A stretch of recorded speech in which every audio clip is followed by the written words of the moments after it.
Many blessings and namaste, dear ones. Thank you for joining me. I'm Neen Puliano.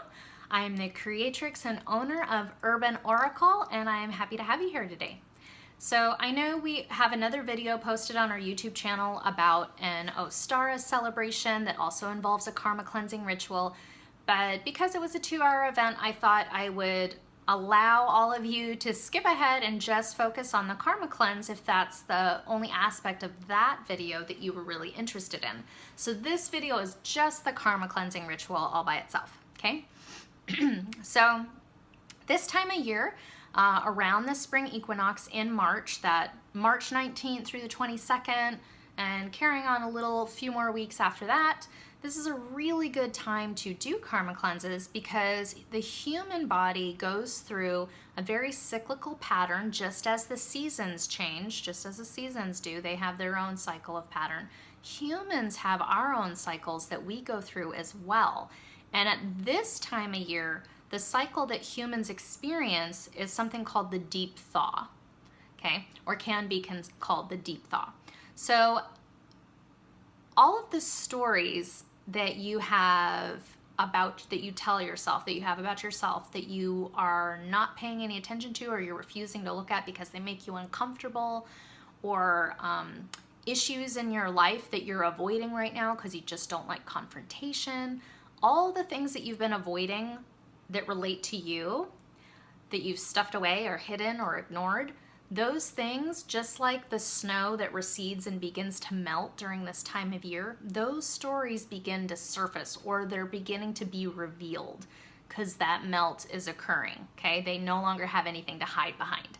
So those stories are now in your face, and what humans experience cyclically every year during this time of year is they'll find themselves more irritable and more angry, and you likely don't know why you feel that way. You just find that you're really agitated. And that comes up. That comes up during this time of year. And it's totally normal. It's completely normal this time of year. So don't feel bad. It's not you. It's just a natural cycle that we all go through during this time. But that being said, that makes it a perfect time when these stories rise. It makes it a perfect time to do a karma cleanse. When stories about yourself that are really negative or they hold negative feelings for you when you think of them, when those things surface and get drawn to the forefront of your mind, that is your highest self. That's your soul's highest knowing. It's your soul's way of telling you, you are ready to now harvest the medicine that can be found within this story. The story that you thought is really about like blame and guilt and shame and you messed up and you did things wrong or this person hurt me, those types of stories. Where once you thought that that's all the story was about, there's actually really deep medicine and gifts that are available to you in that story if you have the tools to kind of push past the initial wound and really look at what's there and how that event or that story has actually shaped your life in a very specific way to get you to exactly where you are today. So it's important to address your stories when they're presenting themselves to you. And if you don't tend to them in that time and window when they make themselves known, don't worry, they'll come back. They're gonna keep like tapping on your shoulder saying like, how about now? You're ready to harvest me now? So don't feel pressured, but just know that that's just your body's way of saying like, you're ready, you can do this. You are ready to acknowledge these stories. So today I'm gonna teach you one way that you can actually do that, which is through what's called a karma cleanse. One thing I will say about karma is that most people associate karma with actions. They think that if you do something bad, you obtain bad karma. If you do a good thing, you get good karma. And that's kind of where their understanding of karma ends. So karma is a lot more than that. It's about the relationships you have with those actions. It's about the relationships you have with your thoughts surrounding those actions. And it's the relationship that needs the cleansing. And that's what we're going to do today. So we're going to work on the relationship you have with a limiting thought or a limiting belief. So there's 4 types of karma. There's something called full sum karma. Full sum karma. And full sum karma is the accumulation of all your karma across all of your lives. And if you don't believe in reincarnation or having other lives or past lives or parallel lives or whatever, it's okay. This exercise, you can still greatly benefit from it. This is just extra information, okay? So you don't have to believe in multiple lives in order to benefit from a karma cleanse, just so you know. Okay, the second type of karma is the all accumulated karma of this life. There's also present moment karma. So that's going to be karma that's resulted from your immediate actions and your immediate relationships. And then there's something called future karma. So based on your present and your past actions and relationships have created your future karma. So obviously your future karma is going to continue to evolve all the time. Now there's 4 ways to cleanse your karma. So the first way to cleanse your karma is to exhaust your karma all the way through. So you can think of that way as like a fever. The fever has to run its course, and the fever needs to break in order for you to be replenished and restored to a more tranquil you. Okay.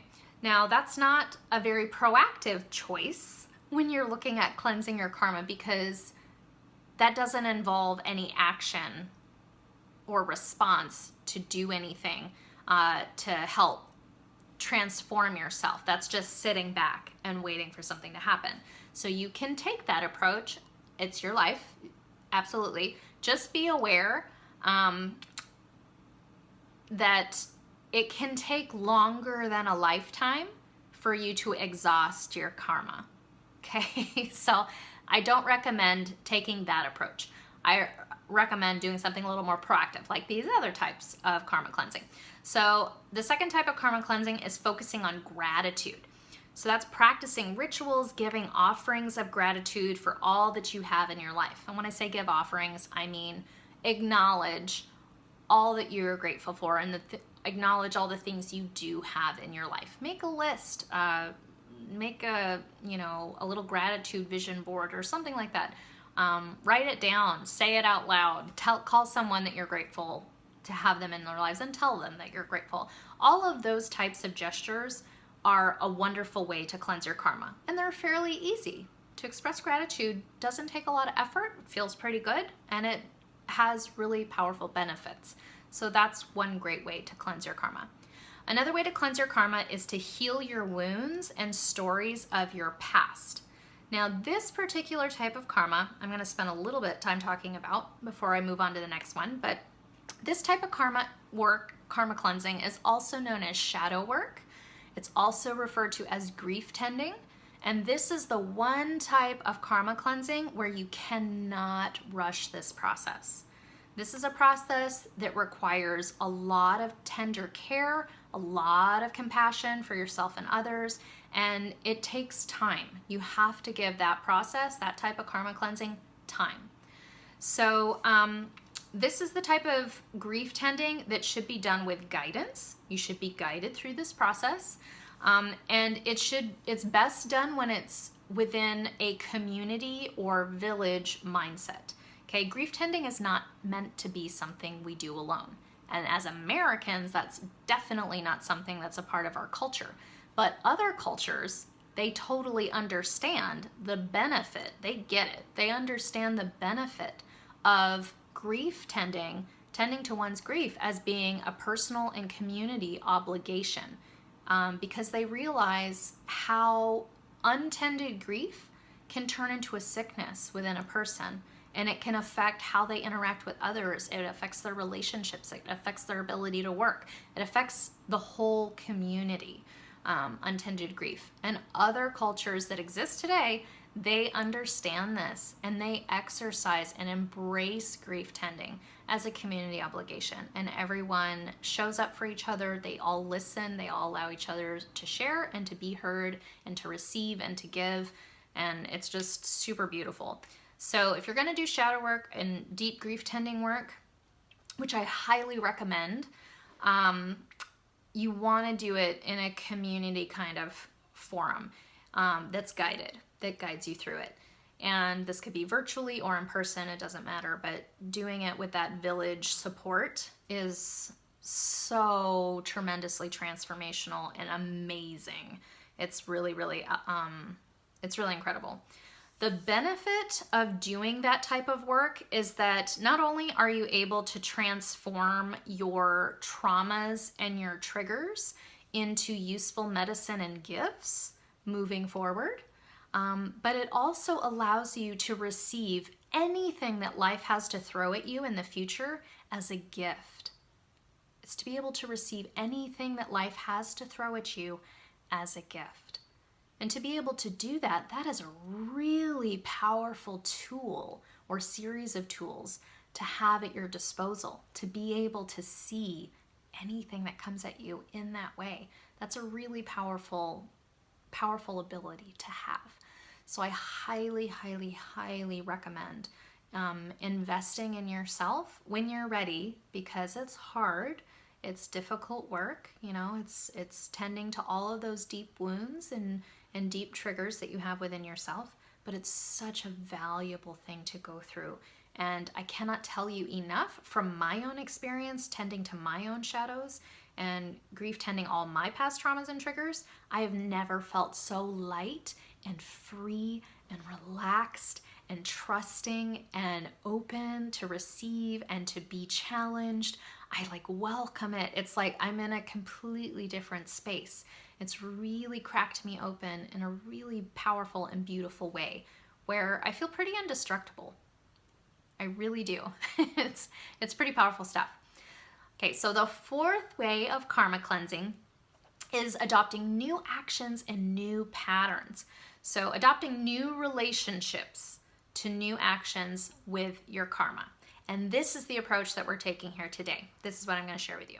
So while I'm guiding you through how to create new patterns and new actions, and I'll be asking you a series of questions, there's a few things I want you to keep in mind. So one, you want to pick one belief or reoccurring pattern that currently you keep getting sucked into. And it's a belief and a pattern that you absolutely are ready and want to change. So that's number one. You want to pick one reoccurring belief, repetitive pattern that keeps coming up for you. The number two thing to keep in mind is that you want to make sure that whatever belief you select is not your deepest, darkest trauma. We're not looking for things about you don't want to pick something that's one of your deepest wounds. Okay, because that type of thing is for shadow work / grief tending. That third type of karma cleansing, that's what that type of work is for. Okay, not for creating new patterns. That's not the level that this is appropriate for. So examples of things that you can pick are things that are a little more on the surface. Okay, they're not going to make you unravel so completely as something like, I'm not lovable, everyone always abandons me, I'm not worthy of love, like things that are definitely deep-seated and rooted in some hardcore things that happened in your childhood or upbringing, stuff like that. We want to avoid those. So good things to bring into this particular type of karma cleansing would be things like, my relationship to money sucks, or I don't have a very good relationship to food, or I feel like I have to do everything myself. Stuff like that. Okay, those are all the type of things it would be good to bring to this particular exercise. Okay, now the third thing is that you want to make sure that your answers for how you respond to these questions are kept very, very short. You want to make sure that all the answers that you write down for each of the questions you only get 1 to 2 sentences each for each question, okay? So this forces you we do this to protect you. So that forces you to think very succinctly, to really trim the emotional fat and just get to the heart of the issue. And and that will protect you from having any kind of downhill spiral, okay, of emotions. We don't want that to happen to you. So keep it no more than 2 sentences. If you can make it in 1 sentence, even better. Okay, you'll still get all the benefit and you'll be spared like any kind of shame, blame, and guilt like journey. And lastly, if you cannot think of an answer to any of the questions that we're asking you, or even if you can't think of something to just 1 or 2 of the questions, what's most important is that you're writing down the questions themselves and maybe even the examples we provide for you, so that you're able to, so you have a bones structure of how to do this type of karma cleansing, so that you can take all of your limiting beliefs and patterns, the ones that are on the surface, through this particular exercise in your own time, in your own pace, whenever you want, and you have that tool available to you. And again, this video isn't going anywhere, so you can always come back here if you want. Okay, so after I ask a question, feel free to just pause the video and kind of write out your answer or write the question out, you know. Just keep pressing pause, because I'm just gonna kind of tick through them, okay? So the first question is, what's a specific loop that you keep getting sucked into? What's a pattern you want to break free from? So in doing this with many people, one person that I was working with, to give you an example, she said that, and it's a pattern that a lot of people share. I know I've experienced this one as well. But the pattern is, I feel like I have to do everything myself. Okay, so that's an example of a reoccurring loop that people can get sucked into. Okay, so that's number 1. What's the specific loop or pattern that you're ready to break free from that keeps coming up for you? Okay, so number 2, question 2, is what triggers you into this reoccurring pattern? What triggers you into this reoccurring pattern? So for her, she gets the trigger of what triggers her into, I feel like I have to do everything myself, is when she sees people contributing at a level that is not, they're contributing at a level that's not where she would contribute. Okay, they're not really rising up to her expectations. When she sees that happen, that's what sets her off to her limiting belief is, I have to do everything myself. Okay.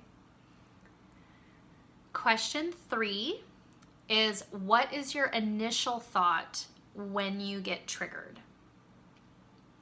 And again, please press pause and write out, you know, the questions, write out your own answers, you know, give yourself time in between each one. So please do press pause after each question that I ask so you can work through it. Okay. Okay, so question 3 is, what is your initial thought? Not feeling. What's your initial thought when you get triggered? The trigger happens. What's the first thought that comes up when that trigger occurs? So for her, her initial thought was, in order to get what I want and to move things forward, I guess I'm going to have to go it alone again and do it all myself. That was her initial thought. Okay, so what is your initial thought when you get triggered? Question 4 is, what is the immediate feeling? Not thought anymore, feeling. What's the immediate feeling that you experience when you think that thought? Okay, so the initial thought that happens when you get triggered, what's the immediate feeling that you have, that you feel when you think that thought?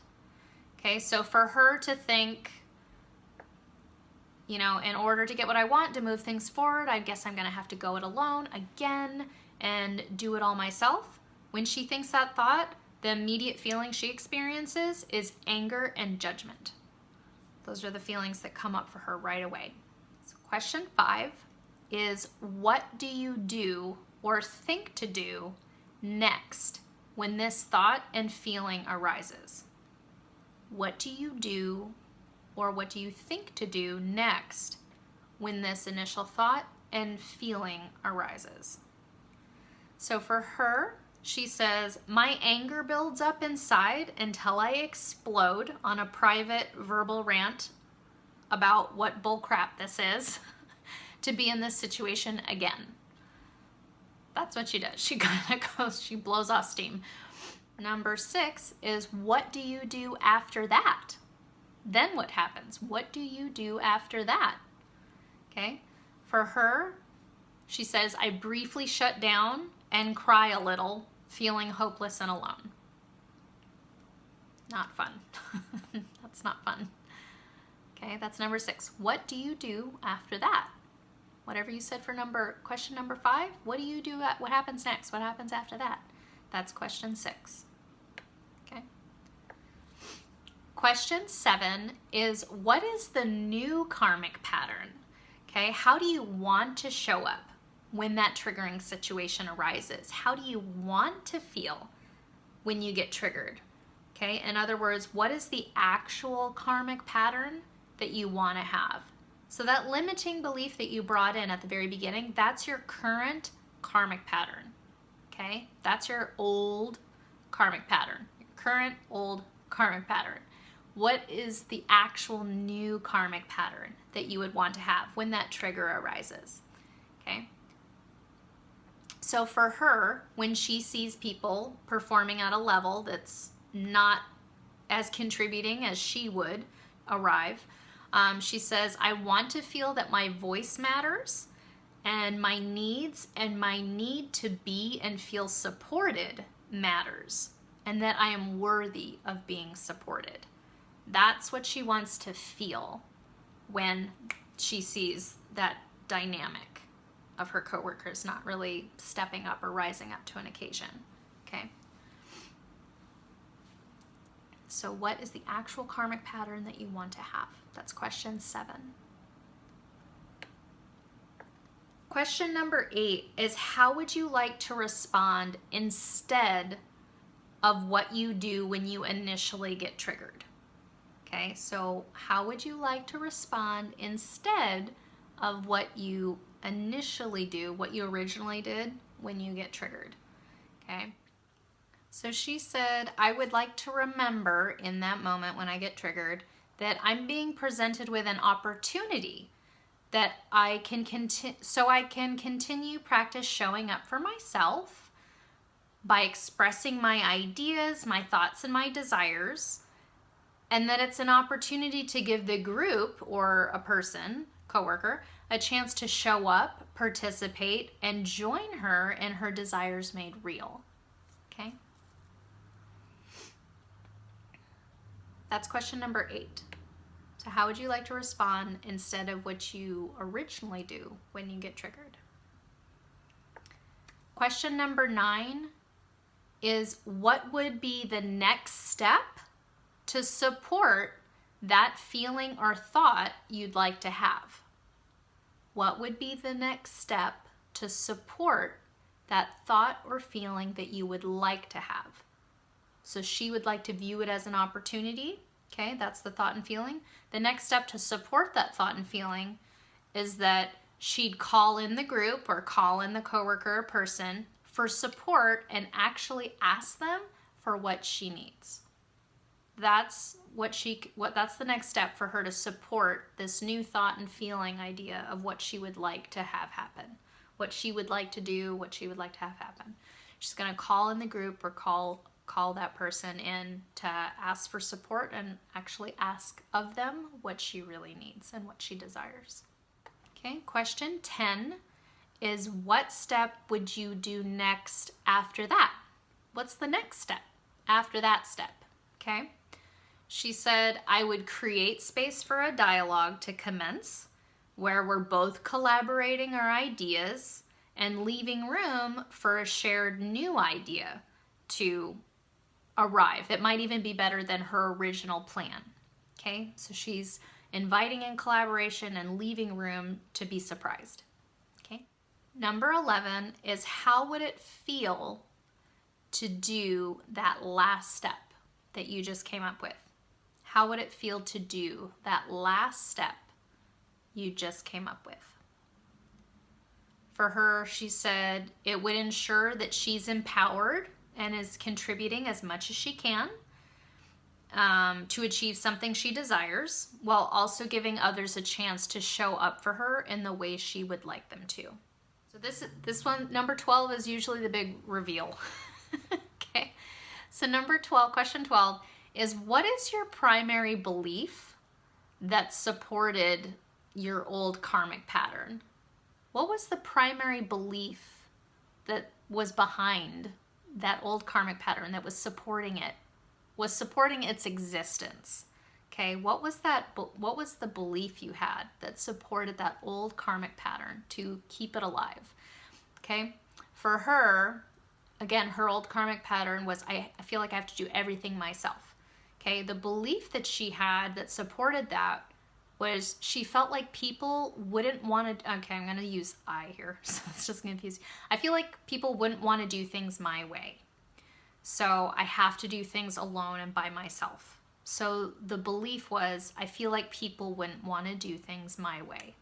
Okay, that was the belief that created the old karmic pattern of, I have to do everything myself. Okay, so what was your primary belief that supported the old karmic pattern? Question 13 is, what feeling does that belief, that old belief, give you? Okay, what feeling does that belief that supported the old karmic pattern, what feeling does that give you? Okay, so her belief of, I feel like people wouldn't want to do things my way, it makes her feel alien, unaccepted, and alone. It makes her feel alien, unaccepted, and alone. That's the feeling that she gets from the belief of, I feel like people wouldn't want to do things my way. Okay, and the last question is, what is the new belief and the new story that enforces the new karmic pattern you desire to have? So what's the new belief and or new story that enforces, supports the new karmic pattern that you want to have? The one you identified as, this is the new karmic pattern I actually want to experience when I get triggered. What's the new belief that will support and help enforce that new karmic pattern? So for her, she said that my ideas and my voice carries tremendous value and influence, that I can be received positively, and that putting myself out there, sharing my idea, is the best way for me to practice showing up for myself. And by doing so, by practicing that, it teaches her that yes, indeed, I do have this influence and value. Okay? And she didn't realize before that the first person she had to convince that her idea has value was herself. Okay? And from there, when she can see the value in herself, from there, then the people will follow. Okay? But she had to believe in herself first. So that's the new belief and the new story that enforces the new karmic pattern she actually wants to have, where her ideas and her voice and wanting to be supported, that had value and that she was worthy of that support. Okay? All right, so some things to know about how, now that you have the bones of this structure, what do you do with that? Okay? So what you want to do is, there's no need to revisit your old karmic pattern or the belief behind the old karmic pattern. We're going to do away with that. This is about creating new patterns and new thoughts, new relationships, right? So what you're going to do is you're just going to focus on what's the trigger, and then you're going to focus on the new karmic pattern, and number 14, the new belief and the new story.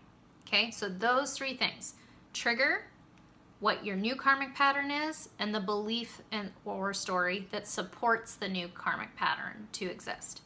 Those three things are the ones you want to review several times so that you can familiarize yourself with them, so that when that trigger does happen, because you picked something that it's likely to come up again and again, that when it does happen, you'd say like, oh, I know what I'm going to do because I've rehearsed this a few times. I remember that my new karmic pattern is I'm going to show up in this way. And this is the belief that helps me do that. And I already know how it's going to make me feel because I wrote it down. Okay. So that is a very simple way to do that karmic cleanse. The number 4 karmic cleanse is creating new relationships, new patterns, new thoughts. Now, if you are someone who is interested in undertaking the number 3 type of karma cleansing and number 2, giving gratitude, as well as the shadow work / grief tending, healing the wounds of your past. If you are interested in that, we do at Urban Oracle, we do offer a 6-month program to guide you through those other 2 types of karma cleansing. Again, that 3rd type of karma cleansing, shadow work, it's something that can't be rushed, hence the 6 months. Okay, we meet every other week. We meet on Tuesdays, and there's 2 different time slots that you can come to. You can switch it up as often as you want. You don't have to come to the same one each time. But we meet on Tuesdays either from 12 to 2 Central Standard Time or from 7 to 9 p.m. Central Standard Time. And you can visit our website. There's a link at the end of this video. Go to our website and go to the Programs tab. And the program's called Sweet Surrender. Okay, and that program launches soon. Okay, we have one launching on April 13th, and if it's past April 13th, if you're viewing this video after that, just check the website for our next launching date. Okay, because sometimes we have overlapping courses, so just check the website for the most current, up-to-date launch. But as of right now, the next one coming up is going to be April 13th, 2021. Okay. So please review all the things on the website if you're interested. Our enrollment process is ensuring that I'm the best person to meet your needs and goals. I ask you questions, I have you fill out a form, and then we schedule a 15-minute free phone call together so that I can ensure that I am able to meet your needs. If I feel like I'm not qualified to assist you in something, I will tell you. I will tell you. So, we connect to make sure that I'm the best person to help you with what you're actually looking to gain. And also, I'm trying to ensure that everyone who's participating in the course is able to hold beautiful sacred space for each other. We want everyone to have an extremely positive experience and to create a really beautiful community that's filled with intention. Okay, so yes, please, I hope you enjoy the Karma Cleanse. Please walk as many of your limiting beliefs through it as you like. It's such a wonderful tool. I use it all the time. And I hope to be of service to you really soon. Thanks for tuning in to Urban Oracle, and have an awesome day.